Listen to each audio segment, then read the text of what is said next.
So in the meantime, it is coming.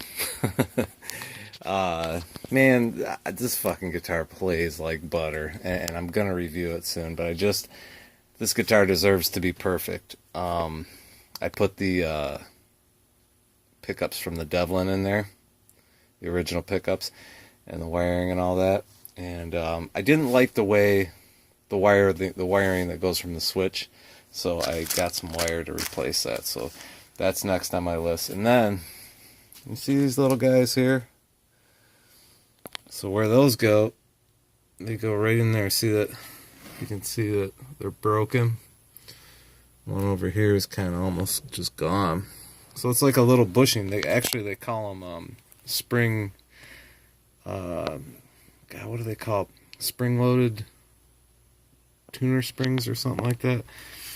But it's basically just a little vinyl bushing that goes in between the locking nut there. So anyway, guys, it's coming. I know, but it's going to be perfect when I finally review it. But man, yeah, just want to make it perfect. Anyway, little update, a little in the meantime.